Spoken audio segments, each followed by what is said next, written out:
Ei, gente, boa tarde. Estamos começando mais um Papo Ativo. Hoje o Papo Ativo está muito especial porque é o tema central da nossa página Mobilidade Ativa e Saúde. O tema de hoje é mobilidade ativa e atividade física. A mobilidade ativa como atividade física, qual que é o impacto da atividade física na mobilidade, na saúde, na verdade. Como que a gente pode usar a mobilidade ativa para ter benefícios para a saúde, assim como a atividade física. Então, quais são os verdadeiros impactos da mobilidade ativa na nossa saúde? E a live de hoje é com a gente, os fundadores do Instagram, eu, Janaína, que sou urbanista e mestre de transportes, e o Dr. Marconi Gomes, que ele é cardiologista e médico do esporte, e a gente vai fazer esse bate-papo para falar para vocês mais sobre essa conexão de saúde e mobilidade. Lembrando que sempre a gente deixa as perguntas para o final, para a gente conseguir responder algumas perguntinhas nos últimos minutos. E se você tem interesse em encaminhar a live para alguém que tenha interesse por esse tema, é só encaminhar aí que a pessoa consegue assistir ao vivo ou assistir depois. Então a gente vai chamar aqui Marconi Gomes. Ele, como eu já falei, ele é médico do esporte, cardiologista, para a gente começar o nosso bate-papo. Ei! Olá, beleza? Beleza? Quanto tempo? Quanto tempo. Estou aqui no 4G. Se tiver ruim a conexão, eu mudo aqui, mas se estiver dando para ouvir bem, eu vou manter. Não, tá tranquilo. Estou te escutando bem. Quem puder responder aí, se está escutando bem e tá ok, mas para mim tá ótimo. Tudo bem? Se apresente para a gente, para as pessoas, então, quem é o Marconi Gomes e quem é o Marconi Gomes como médico e como estudante de mobilidade ativa. Então, eu sou o Marconi, sou ciclista, cardiologista e médico do esporte. Comecei a pedalar de mountain bike no meu internato rural. Então, quem é da área da saúde aí tem que fazer algum internato rural. O que me motivou a pedalar foi uma época de internato rural com muitas trilhas. E aí eu trouxe esse hábito para Belo Horizonte quando eu saí do internato rural. Ficou muito legal pedalar, né, nas trilhas de Belo Horizonte. Nós temos nossas montanhas aqui, então isso facilita bastante, né, para a gente gostar desse esporte que é o mountain bike. E inclusive a gente se conheceu, né, Jana, fazendo mountain bike na trilha de Riacima, lá no Alto do Mingu, perto da Serra do Gandarela. E uma das coisas mais interessantes também foi ter, obviamente, estudar a mobilidade urbana ativa com você, porque você é um arquiteto urbanista que me fez pensar cada vez mais na bicicleta como meio de transporte. Belo Horizonte, há uma década atrás, isso era extremamente incipiente, não era algo muito forte. E a gente, querendo estudar isso e fazendo alguns trabalhos relacionados a isso, a gente foi para Portugal apresentar um trabalho, que a gente vai até comentar um pouco aqui nessa live. E esse trabalho me motivou lá em Portugal, em Lisboa, né, um trabalho que a gente ganhou, inclusive, prêmio, a vender o carro, né? A gente tinha 2 carros na época e eu falei, vou vender um carro, vou comprar uma bicicleta, só vou andar de bicicleta. E em Portugal eu resolvi comprar uma bike dobrável, né? Uma bike que hoje está aqui comigo, eu estou trabalhando aqui, acabei minha agenda de ecocardiograma, e é a bike que eu me desloco por Belo Horizonte. E eu lembro que nessa ocasião você também trouxe uma bike retrô da Europa, uma bike linda, e a gente então, como legado desse trabalho que a gente apresentou em Portugal, a gente trouxe 2 bicicletas que a gente usa até hoje, desde 2014. Então eu sou um ciclista urbano e trabalho em prol da mobilidade urbana. Legal. Você está segurando o celular? Tô. Porque às vezes, se você colocar na mesa, ele fica mexendo menos, ele fica mais estável. Beleza. Acho que vai ficar melhor. É porque ele está carregando também, mas está tudo bem. Ficou ótimo. Então, vou aproveitar que entraram umas pessoas aqui para lembrar que a gente deixar as perguntinhas para o final. E a gente vai falar hoje sobre mobilidade ativa e saúde, os benefícios, né, do uso da mobilidade ativa, seja a caminhada e a pedalada, como modo de transporte, esses benefícios para a saúde. Então, se alguém tiver, lembrar de uma pessoa que tem interesse pelo tema, já aproveita para encaminhar a live para as pessoas assistirem ao vivo e poderem perguntar e interagir com a gente. Bom, então vamos começar. Como o Marconi falou, o nosso tema esse nosso tema central da nossa página, mobilidade ativa e saúde. A mobilidade ativa é aquela mobilidade que a gente usa o nosso próprio corpo, né, a propulsão humana, para se deslocar, então, seja deslocamento a pé, de bicicleta, skate, patins, patinete, ou algum outro que a gente use o nosso esforço para se deslocar. E aí, a gente vendo esse benefício, né, em 2013 a gente começou a estudar isso, a gente já tem essa paixão, né, por bicicleta, caminhadas e tudo, exercício físico de forma geral, mas a nossa ideia foi trazer, estudar coisas e fazer artigos científicos. Então, desde 2014, a gente publica coisas nessa área, trazendo o meu olhar de urbanista e o olhar do Marconi de médico, cardiologista e médico do esporte, né? Então, consegue dar esse olhar da saúde para a mobilidade. E aí, então, a gente começou a estudar, criamos o Instagram, eu fiz o meu mestrado nessa área.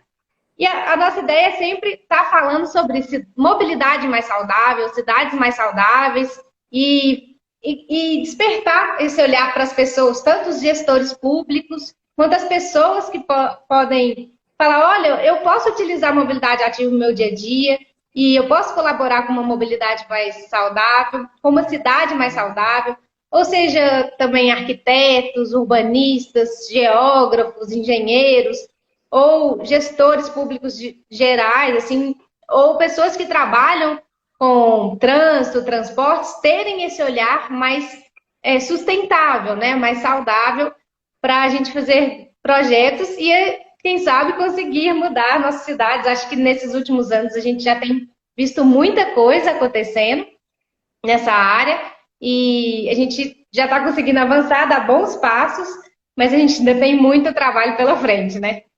Então, vamos começar, o Marconi falando para a gente um pouquinho da importância do exercício físico, né? Acho que é uma coisa que todo mundo sabe que é importante, mas a gente não tem noção do tanto que é importante, porque ainda tem muitas pessoas que não fazem, né, exercício físico, mesmo sabendo da importância. Então, fala um pouco para a gente dessa importância do exercício físico e por que será que algumas pessoas não fazem, mesmo sabendo, né, essa discussão de fazer, trazer um pouco de como fazer o exercício físico, assim, o que a gente evitaria, como a gente realmente se tornaria saudável, porque não é algo palpável, né, assim, estou fazendo exercício, estou me tornando mais saudável, mas que tipos de doenças a gente evita e tal nessa pegada? Então, existe um ex-diretor do Centro de Controle de Doenças norte-americano, que a gente vai falar aqui de caminhar e de bicicleta também, né? E ele coloca em um slide muito interessante que a bicicleta talvez seja o recurso, a última tecnologia para o controle das doenças crônicas não transmissíveis e sobretudo, das doenças cardiovasculares. Então, a bicicleta tem mais de 100 anos e provavelmente ela, nos dias de hoje, talvez ela vai ser um dos instrumentos principais nas cidades, principalmente para que elas se tornem mais humanas, mais cidadãs, e com isso a gente consiga ter mais saúde. Mas em relação à importância do exercício físico, eu coloco para os meus pacientes, a gente tem um centro, né, de reabilitação cardiopulmonar aqui na nossa clínica em Belo Horizonte, então a gente lida muito com pacientes pós-infarto, né, pós-transplante cardíaco, pós-problemas pulmonares, pós-Covid, né, algum tipo de acometimento ou músculo-esquelético, ou pulmonar, ou mesmo cardiológico. E o exercício físico é o principal remédio que a gente usa. E eu costumo dizer que o exercício físico é o principal remédio, se não o único remédio capaz de nos fazer morrer vivos mais tardiamente. Ou seja, é aquele remédio que vai aumentar a nossa longevidade e vai fazer com que nós morramos vivos. Porque um dos objetivos de um cardiologista reabilitador como eu, né, um cardiologista que trabalha com medicina esportiva, é fazer com que os meus pacientes tenham uma plena percepção que eles estejam vivos aos 20, aos 40, aos 60, aos 80, aos 100 anos. Eu tenho pacientes de 80 e 90 anos que estão vivendo felizes da vida e muitos deles perceberam, né, fora da curva da época deles, onde o exercício não era tão valorizado, e eles começaram a fazer muito cedo e eles eram ditos como loucos na década de 60, na década de 50, 70, porque eles começaram a fazer exercício físico numa época que ninguém ainda compreendia o exercício físico como esse instrumento de promoção de saúde.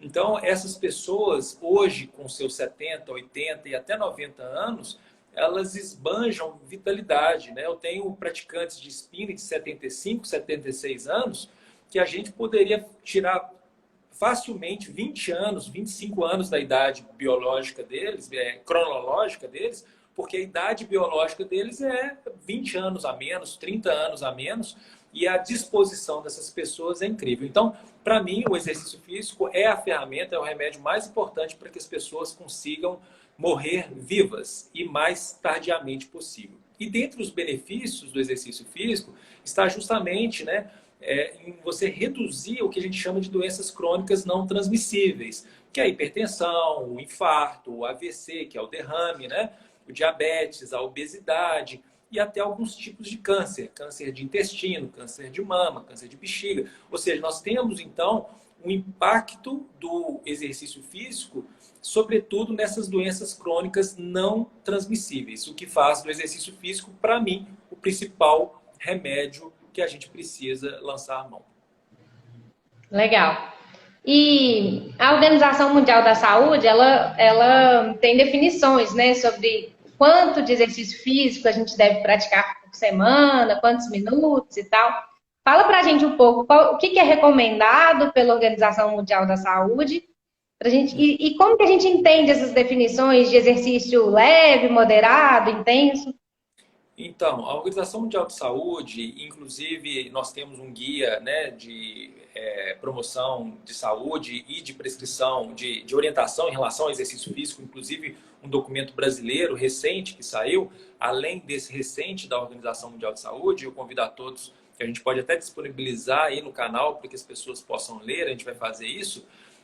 Mas, de uma forma geral, o exercício físico, para que ele cause benefícios nessas questões que eu falei das doenças crônicas não transmissíveis, lembrando que mesmo exercícios em intensidade leve, eles são benéficos, né? Ou seja, a pessoa não precisa virar atleta para que ela tenha esses objetivos alcançados, né? Então, é importante que se diga que a pessoa não precisa ficar desmotivada, porque às vezes ela tem 50 anos, nunca fez exercício na vida, ela fala, já está tarde para fazer. Não, nunca é tarde para começar a fazer, e mesmo exercícios leves já se mostraram de grande impacto na promoção da saúde e também para reduzir indicadores né, e desfechos negativos de saúde. Em relação ao que essa Organização Mundial da Saúde preconiza, seria então um mínimo de 150 minutos, que seriam 2 horas e meia de exercício físico em intensidade moderada, ou 75 minutos em intensidade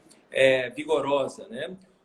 Existe também uma tendência de dobrar esse índice, né? Em vez de 150 minutos de intensidade moderada, colocar isso a 300 minutos, ou seja, 5 horas por semana, ou 150 minutos de intensidade vigorosa, né? Que seriam, então, 2 horas e meia de exercício de intensidade vigorosa. Então, a gente poderia pensar, né, em relação à dificuldade de se compreender isso, para que as pessoas possam, de certa forma, utilizar esses critérios, só lembrando que você pode fracionar durante o dia essa quantidade de exercício, ou seja, você não precisa fazer, né, 1 hora direto de exercício físico. Você pode dividir isso em tempos de 20 minutos, em horários diferentes, né, e tentar perfazer esse mínimo de 300 minutos por semana de exercício em intensidade moderada. E o que seria um exercício em intensidade leve, moderada e intensa, né?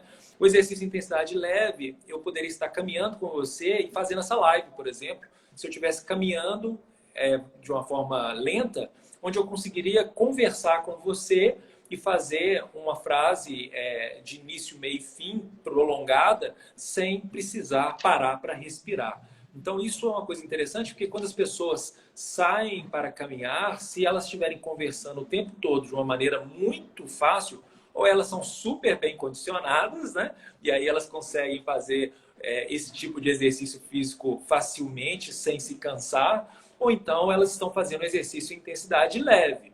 Né? Agora, quando que se torna moderada? É quando eu tenho uma dificuldade justamente em completar essa frase. Então, a frase ela fica menor, eu tenho que abreviar a minha fala justamente para eu poder respirar.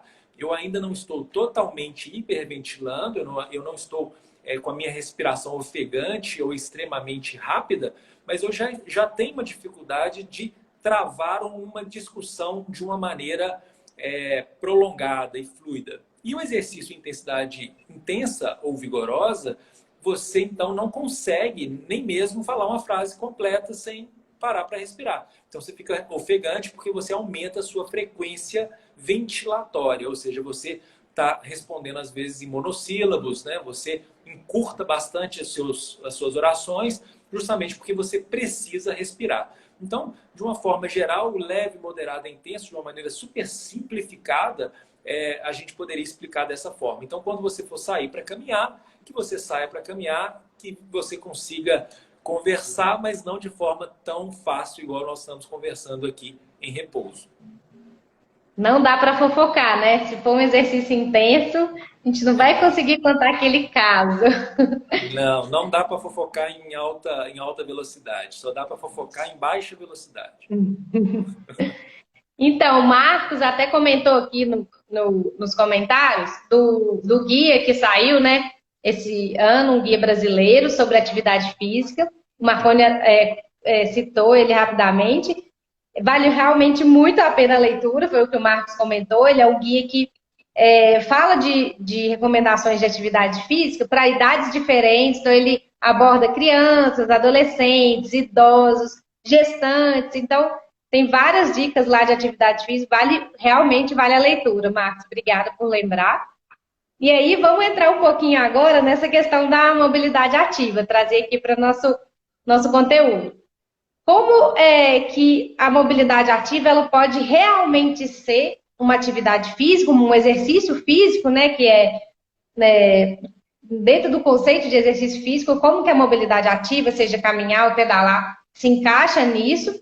E quais são esses benefícios que a gente poderia ter? A gente tem realmente benefícios se a gente se deslocar a pé ou se deslocar de bicicleta? Então, a grande pegada da questão da mobilidade ativa na promoção da saúde é porque todos nós precisamos sair de casa para ir para a escola, levar filho na escola, trabalhar, ir para a faculdade. Ou seja, a gente o tempo todo precisa sair de casa para fazer algum tipo de deslocamento. Então, qualquer tipo de deslocamento que a gente faça é uma atividade diária, repetitiva e que necessita de uma certa frequência semanal. E isso bate muito com o conceito de exercício físico. O exercício físico é uma atividade física, programática, né, com alguns níveis, igual eu falei, leve, moderado ou intenso, repetitivo e que se enquadra, quando a gente coloca na mobilidade urbana ativa, como uma atitude, né, um comportamento que, dada a devida proporção, claro que ninguém vai sair, algumas pessoas até saem, né? Colocam a mochila, botam o short e vão correndo para o trabalho. Então é uma mobilidade urbana onde a pessoa usa inclusive para treino. Mas são poucas as pessoas que vão ter à disposição um banheiro, né? Um vestiário, que seria ótimo, inclusive isso é uma tendência mundial. Então as pessoas que também moram longe podem se deslocar de bicicleta e se a empresa favorecer o acesso dessas pessoas a algum tipo de vestiário onde elas possam se trocar, aí ela vai usar as duas coisas de uma maneira muito mais efetiva, porque de fato ela vai estar fazendo um treino. Agora, pensando da população de uma forma geral, que talvez não tenha isso à disposição, e sobretudo dentro de um raio, né, que eu diria, tem um raio de até 2 km, até 5 km, até 7 km, e aí começa a depender muito do transporte público eficiente, né, e de cidades projetadas para que a gente possa fazer uma integração modal legal. Agora, o que acontece? Como é uma atividade repetitiva, se eu vou caminhando para o trabalho sem esses fins, né, atléticos, né, de treinamento, eu posso, de fato, me beneficiar porque é uma atitude repetitiva. Então, quando eu faço uma caminhada leve ou leve a moderada, o que a gente chama de brisk walking ou uma caminhada rápida, que é possível de ser feita também sem transpirar muito, uma velocidade em torno de 4,8, 5 km por hora, você, ainda mais carregando peso de uma bolsa, alguma coisa assim, você poderia fazer isso semanalmente para ir para o trabalho, levar filho na escola e tudo, e por meio da caminhada e por meio desses exercícios de intensidade leve a moderada, perfazer o que a Organização Mundial de Saúde preconiza. Então, existem até alguns papers, né, alguns tipos de trabalhos científicos que mostram, se a OMS fala de 150 minutos por semana de exercício de intensidade moderada, quando a gente reproduz isso para uma caminhada, para deslocamento ativo, né, para mobilidade ativa, essa caminhada, em vez de 150 minutos, ela deveria ter 170 minutos por semana. Ou seja, você estaria cumprindo um pouco da necessidade diária e também semanal de exercício físico, com base em aumento um pouco desse tempo de 150 para 170 minutos. Existe um trabalho chinês, que é um coorte, que ele mostrou os benefícios da mobilidade ativa, e o que ele percebeu? Que as pessoas que caminhavam durante a semana numa velocidade média de 4,8 km por hora e que conseguiam perfazer até 10 km semanais nessas caminhadas, elas já tinham benefícios significativos. Da forma como eu estou falando das doenças crônicas não transmissíveis, porque eles perceberam, num segmento de vários anos, que essas pessoas tiveram menos infarto, tiveram menos doenças cardiovasculares, tiveram menos eventos cardiológicos, né? Ou seja, houve benefício.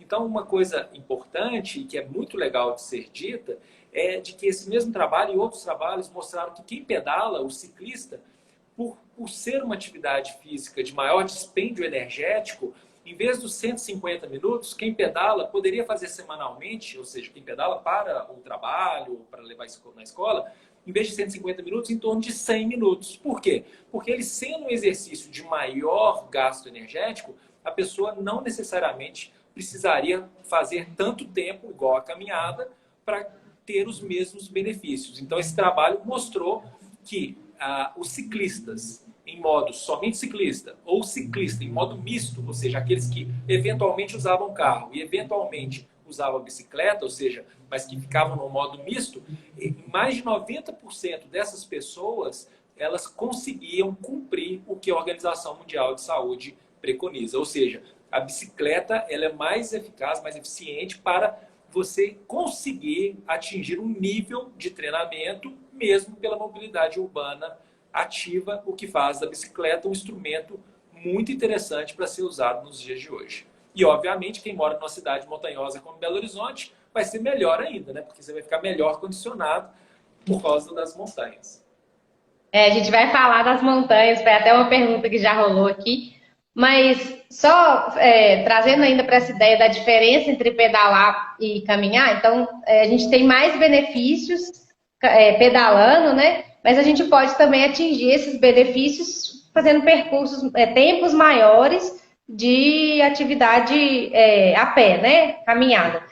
E aí, trazendo um pouco para essa questão urbana, né? As nossas grandes cidades, por exemplo, Belo Horizonte, mas outras grandes cidades são muito espraiadas, e aí a gente tem essa questão de que o deslocamento, vamos dizer assim, fora da pandemia, mas acho que já está voltando ao normal também, os deslocamentos da maioria das pessoas são deslocamentos muito longos, né? Mais de 7 quilômetros que a pessoa percorre em uma perna, vamos dizer assim, ou na ida ou na volta.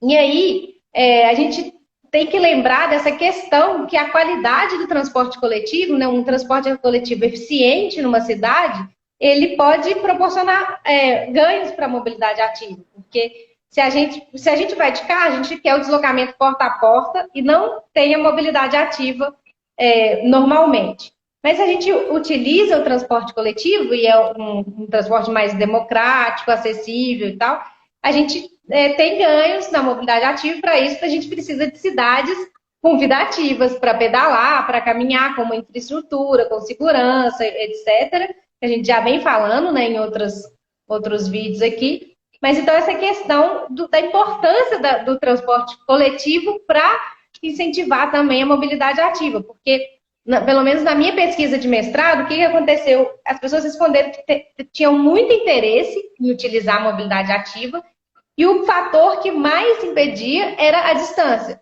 As pessoas não queriam trocar o carro para percorrer grandes distâncias, pois tinha que utilizar um transporte coletivo que não é de tanta qualidade, né? Então, é uma coisa que tem que ser pensada junto.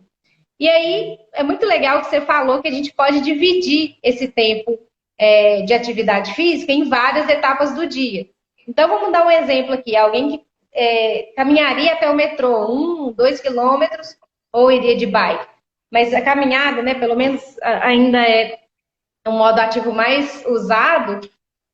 Se a pessoa caminhasse 15 minutos, vamos dizer, até um transporte coletivo, utilizasse o transporte coletivo, e aí caminhasse o restante do percurso dela mais 10 minutos. Então, ela faria 25 minutos pela manhã, e a mesma coisa aconteceria à tarde, mais 25 minutos à tarde. Isso também tem um ganho, né, para a saúde. Mesmo que sendo picado, assim, 15 minutos, 10, depois mais 10, depois mais 15. Tem um benefício, né, para a saúde.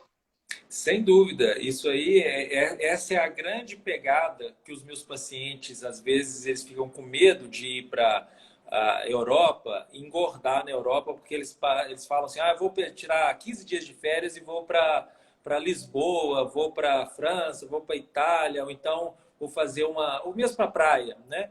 E essas pessoas, quando elas caem em uma cidade que o transporte público funciona, onde elas têm que pegar metrô, têm que pegar, às vezes, um ônibus, às vezes um transporte sobre trilhos né, de superfície e tudo, ou seja, ela fica especialista em transporte urbano, né, porque ela começa a olhar mapa, consegue chegar em todos os lugares, em vários lugares do mundo e começa a andar. Aí eu falo para esses meus pacientes, olha, você vai andar mais lá do que aqui. E normalmente, depois de uma viagem dessas, as pessoas andam tanto porque elas percebem que as coisas funcionam e que é agradável andar em algumas cidades, por isso que a gente tem que transformar as nossas cidades em cidades mais convidativas para a mobilidade urbana, porque o que a gente vê quando as pessoas vão para Barcelona, ou vão para Paris, ou vão para alguma cidade um pouco mais organizada do ponto de vista urbano, elas andam muito, né? A gente chega e fala, não, nunca andei tanto numa cidade igual eu andei em X lugar. Então essas pessoas se surpreendem porque isso acaba sendo factível a elas e elas não colocam isso como factível na cidade onde elas nasceram ou no país onde elas nasceram.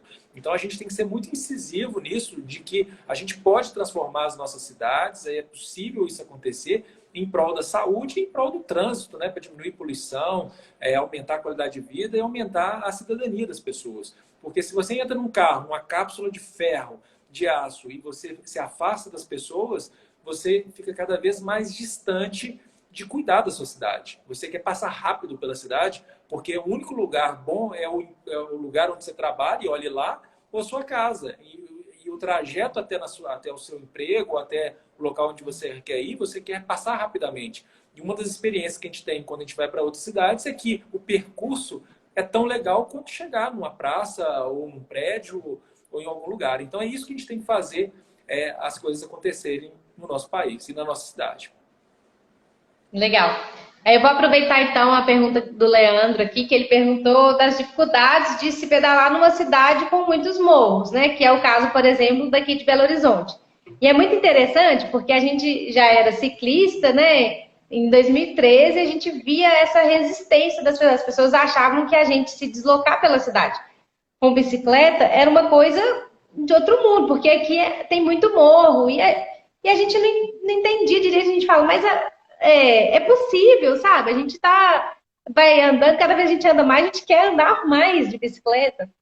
E aí a gente resolveu escrever um trabalho, ligando essa ideia de se pedalar numa cidade com muito morro, com muita subida, e os benefícios disso, lógico. E aí a gente escreveu esse trabalho, E a gente apresentou no Plures, que é um congresso de planejamento urbano, que foi em Lisboa, em 2014. E aí esse trabalho ganhou entre os melhores do congresso e foi publicado numa revista. E a gente falou, uai, então, peraí, esses estudos têm seus benefícios, assim, vamos investir nisso. Depois disso, a gente ainda conseguiu fazer vários artigos nessa área, e aí surgiu Mobilidade Ativa e Saúde. Mas o que eu queria trazer aqui era essa questão. Como que é pedalar, né, numa cidade mais motorada? As pessoas têm que estar mais bem condicionadas, né? Mas é um impeditivo o morro? Ou é possível? Eu queria que a gente falasse um pouco até do resultado do nosso trabalho. Eu acho que o quanto antes, né, uma questão cultural e educacional, o quanto antes a pessoa tiver contato com a bicicleta, né, igual na Holanda, que a gente fez um trabalho lá na Holanda também, onde a gente via crianças que quase que antes de aprender a andar já sabiam andar de bicicleta. Então, essas pessoas, elas acabam criando uma cultura de habilidade, né, com a bicicleta e de intimidade com o exercício que é muito grande. Então, isso conta muito para a pessoa ter menos medo de andar no trânsito, né, de evitar quedas, ou seja, ela está treinando esse equilíbrio desde cedo. Então, isso é importante porque, de uma maneira geral, né, igual a gente falou, há 10 anos atrás, Belo Horizonte era muito diferente e houve muitas melhoras em relação à mobilidade urbana e também ao número de pessoas que se enveredam por esse caminho de pedalar numa cidade hostil, como é Belo Horizonte. Belo Horizonte ainda não é uma cidade muito amigável ao ciclista, né? E não só pelos seus morros, mas também por conta da sua infraestrutura, que obviamente está querendo melhorar e vai ter ganhos, né? Porque hoje em dia ter cidades com vias cicloviárias, ou seja, você ter vias onde você pode colocar sua bicicleta ou andar, em vez de tirar votos, está dando votos. Ou seja, isso a gente vê em Fortaleza, que as pessoas, a comunidade já está interessada que a sua região tenha uma intervenção que faça com que as velocidades se tornem menores e que eu tenha vias cicláveis verdadeiramente, não só para o ciclista, mas também para o pedestre, e isso, obviamente, é um estímulo ao exercício físico de forma, né, predominante e determinante, na verdade. Então, eu acredito que cidades com algumas dificuldades, como cidades montanhosas, cada uma tem a sua dificuldade. Por exemplo, quando nós pedalamos na Dinamarca, em Copenhague, chovia muito, chovia todos os dias, e as pessoas se adaptavam, né? As pessoas têm as suas capas, as crianças continuavam pedalando, ou então ficavam dentro daqueles cestos enormes lá, e as mães não estavam nem aí com o tal, bota a capa e vai pedalando. Ou seja, cada um tem a sua dificuldade e os seus limitadores, né? Agora, em relação a uma cidade montanhosa, é muito claro que à medida que o seu condicionamento melhora, essas subidas vão ficando mais fáceis mesmo. Agora, cidades muito montanhosas, eu sou a favor de uma assistência elétrica. A minha bicicleta não é elétrica, mas eu tenho a vantagem de nós morarmos no alto e eu trabalhar numa parte baixa da cidade. E ao final do dia eu só subo. E para mim é ótimo subir, porque eu ainda já começo até a fazer meu treino no meu retorno para casa. Agora, se fosse o contrário, provavelmente eu optaria em Belo Horizonte por uma bicicleta de assistência elétrica. E é muito importante que se diga que a bicicleta de assistência elétrica é diferente de uma moto elétrica, porque a assistência elétrica ela permite que você use a força motora para você deslocar a bicicleta. Então, existem até trabalhos mostrando que a bicicleta elétrica melhora o perfil físico, né, de condicionamento, mesmo sendo uma bike elétrica. Inclusive, hoje existe um boom de bikes elétricas nas trilhas. E nem por isso isso se tornou algo onde a pessoa está lá e, de repente, não precisa fazer esforço nenhum. Às vezes, até pelo contrário. Às vezes, uma trilha que ia durar 1h30 dura 3 horas, 4 horas, porque a pessoa empolga, em vez dela andar 20 quilômetros, ela anda 60. Entendeu? Então, é igual a gente falou do tempo de atividade física. Às vezes, está sendo até benéfico para que ela pedale mais tempo e que tenha mais ganhos.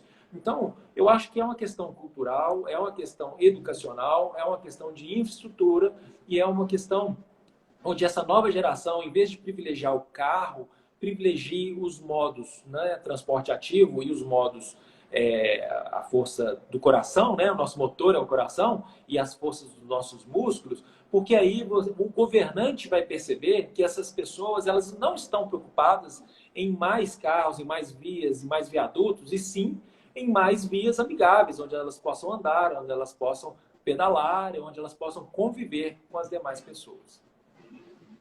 Tem até uma frase de uma moça de Portugal, né? Que lá também tem alguns aclifes. Não sei se chega a ser igual a Belo Horizonte, mas a gente pegou uns morros quando pedalamos lá, né? E que ela fala assim: os morros vão se tornando planos à medida que a gente vai ficando condicionado, né? À medida que a gente vai andando. Então, é essa sensação mesmo, né? Quando a gente pedala mais aqui em Belo Horizonte, a gente tem a sensação de que a gente vence aquele morro de uma forma mais fácil, então os morros vão ficando planos e a gente vai ficando bem condicionado, com a perna forte, só tem benefícios, né? Mas Não, realmente é existe. uma cidade que ainda tem muito o que fazer, né? Que ainda tem uma resistência muito grande em se pedalar, que as pessoas olham como se fosse uma coisa que não fosse para elas, né? Eu escuto muito isso, não é para mim, é para atleta. E o que a gente queria um pouco desmistificar aqui é que não é só para atleta, né? São para as pessoas que podem ficar bem condicionadas e tal. Bom, nosso tempo está acabando, a gente vai ter que finalizar. Eu vou abrir para perguntas, se alguém quiser perguntar alguma coisa. Já rolaram algumas perguntas, a gente até conseguiu falar aqui sobre os morros. E aí, enquanto as pessoas escrevem, se é que vai rolar alguma pergunta, eu vou pedir pro Marconi finalizar falando, tipo, alguma dica para as pessoas, né? Com a sua experiência com seus pacientes e nas palestras que você dá. O que você sente dessas pessoas? Uma dica para as pessoas realmente fazerem atividade física ou ainda mais com essa pegada, né, da mobilidade, alguma coisa que você queira fechar falando. Então, a dica que eu dou tem uma relação direta com o trabalho que a gente fez em Belo Horizonte, onde a gente fez com que as pessoas, um grupo sedentário e um grupo fisicamente ativo, fizesse o mesmo percurso, exatamente o mesmo percurso por Belo Horizonte, e a gente fez uma comparação, eu ia do lado dessas pessoas e eu ia aferindo a frequência cardíaca delas por meio de um monitor de frequência cardíaca e uma escala subjetiva de esforço, que é a chamada escala de Borg, né? E a gente percebeu que as pessoas fisicamente ativas, elas tinham uma sensação de esforço menor em determinados morros, né? Que a gente pegou determinados morros para fazer essa pergunta, tipo, qual é a sua sensação de cansaço? E as pessoas fisicamente ativas tinham, então, notas menores, ou seja, não, eu não estou tão cansado, e uma pessoa sedentária ou física insuficientemente ativa tinha notas maiores e frequências cardíacas maiores. Ou seja, uma pessoa fisicamente ativa ela era mais econômica do que uma pessoa sedentária que precisava bater o coração mais vezes para dar conta de vencer aquele morro. E ao final disso tudo, a gente conversando um pouco sobre essas questões com as pessoas sedentárias e com as pessoas fisicamente ativas, e muitas delas não usavam a bicicleta, o que ficou para a gente? A experiência radiante dessas pessoas de voltarem a ser crianças e adolescentes aprendendo a andar de bicicleta. Ou seja, várias pessoas que fizeram parte dessa pesquisa falaram, poxa, tem 10 anos que eu não pedalo, 15 anos que eu não pedalo, 20 anos que eu não pedalo, e a gente fez com que elas voltassem a se relacionar com a cidade. E quando elas voltaram a se relacionar com a cidade por meio dessa pesquisa, ao final nós estávamos diante de pessoas completamente maravilhadas pela experiência do sentir, né? Ou seja, o sentir da percepção de que elas eram capazes, algumas com muito esforço, outras de forma mais fácil, mas a questão da mobilidade. Uma coisa que chamou muita atenção da gente, né, Jana, foi o fato de que aquelas pessoas achavam que tinham percorrido somente 2 quilômetros, sendo que, na verdade, elas tinham percorrido 5 quilômetros. Ou seja, a bicicleta, à medida que você vai andando, o prazer que isso gera nas pessoas é tão grande que ela se esquece que ela andou 1, 2, 3, 4 quilômetros, fazendo com que, se essa cidade for uma cidade mais amigável para o ciclista e para o pedestre também, a gente vai conseguir fazer com que as pessoas deixem o carro mais em casa. Não todos os dias, provavelmente isso seja utópico achar que a gente precisa transformar todas as pessoas em ciclistas, né? Mas todas as pessoas são pedestres, isso é verdade. Mas é possível aumentar, né, a porcentagem de pessoas que pedalam no nosso país, e isso depende muito da nossa atitude, né, até política, reivindicando melhorias para a nossa cidade. Então, a dica que eu dou é: se submeta à experiência de pedalar pela nossa cidade, veja se isso é factível para você, né, pelo menos um dia na semana, e perceba que isso deve ser feito, provavelmente, para que você possa ter uma ideia, aos finais de semana. Então, comece pelo final de semana, não caia na selva, né, do movimento de uma cidade grande, né, querendo trabalhar no primeiro dia, na segunda-feira, pegando a bicicleta e depois ficar sem pedalar um tempão. Não, ganhe habilidade, pedale no final de semana, faça aquele circuito que você fará durante a semana de bicicleta, reproduza isso aos finais de semana e fale: não, agora eu estou relativamente preparado para encarar a minha mobilidade urbana ativa por meio da bicicleta de uma forma mais consciente, e isso é totalmente factível, e vocês vão ter surpresas muito agradáveis quando isso se tornar realidade. E algumas cidades têm adotado as ruas abertas, né, aos domingos, aos feriados, que são as ruas fechadas para o carro, né, e abertas para as pessoas andarem de mobilidade ativa. Isso tem incentivado muitas pessoas a praticar atividade física. E algumas cidades também têm feito as ciclovias de lazer, que são ciclovias também aos domingos e feriados, onde você faz uma ciclovia operacional, né, com um cone ou algum elemento, onde você liga um percurso e as pessoas utilizam aquele espaço e começam a ver essa realidade, a ver a cidade de forma diferente, né? Então, essa dica do Marrone é ótima, tipo, experimente, né? Se vai de carro, pare 1 quilômetro antes, ande, sinta a cidade para a gente ver essa diferença.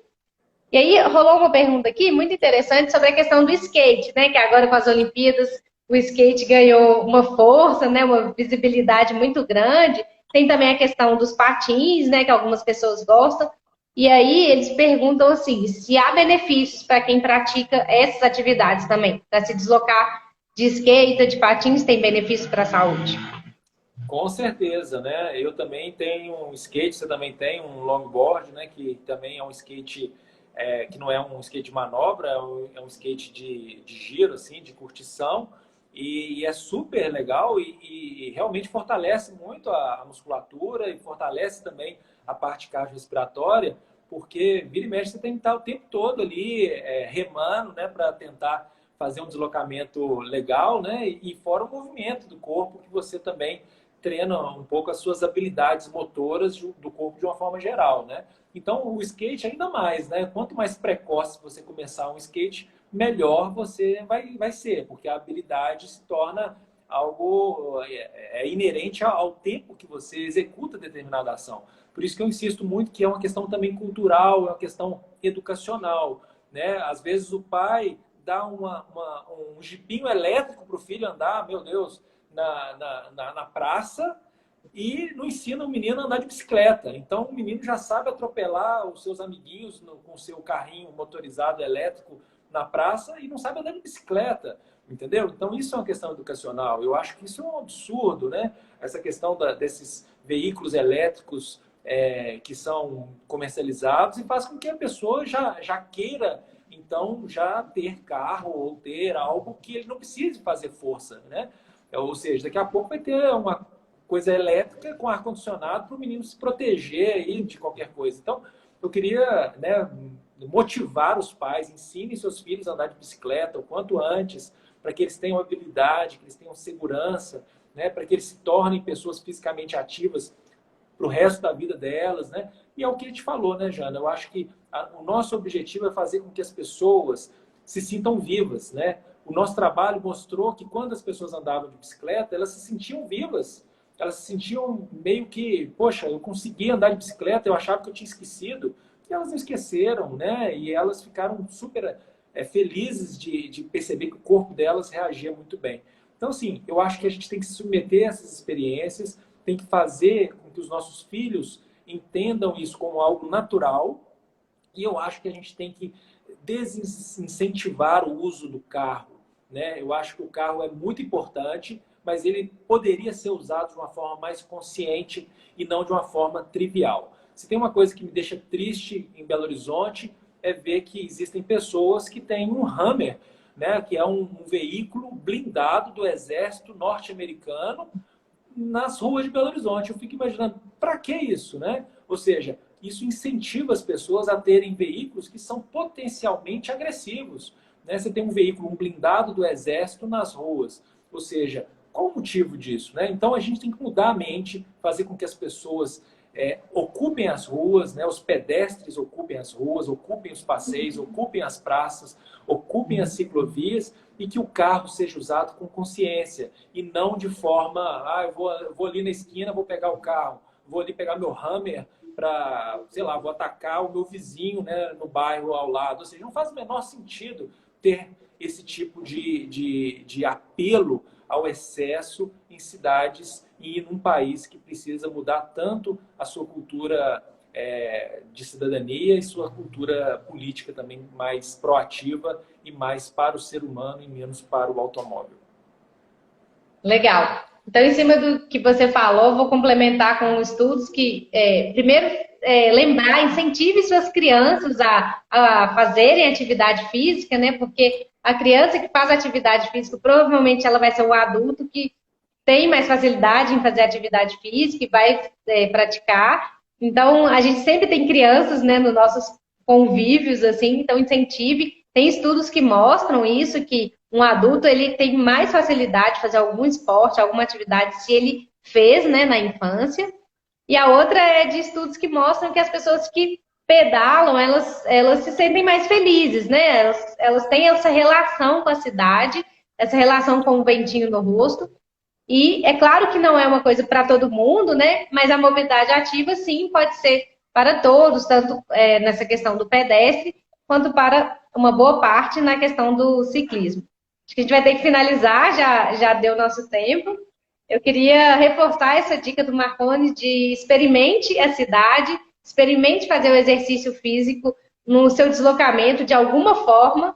Se você ainda se desloca 100% de carro, pare um pouco antes do seu destino final, né, do seu trabalho, caminhe, sinta a cidade para a gente tentar construir aí juntos cidades mais saudáveis, né? Porque, como a gente já comentou aqui em outros vídeos, se todo mundo resolver andar de carro, o carro ele não é acessível para todo mundo, mas se todo mundo andasse, as grandes cidades parariam, né? As ruas não comportam o tanto de veículo, se fosse todo mundo utilizar, e aí a gente teria um trânsito caótico onde a gente não conseguiria se locomover. Então, a mobilidade ia sofrer muito com isso. Então, vamos incentivar o transporte coletivo e, consequentemente, a mobilidade ativa, que é o nosso foco aqui, e a gente constrói mobilidade mais saudável, cidades mais saudáveis e vida mais saudável, né? A gente tem uma consequência. Então, o ambiente urbano, ele pode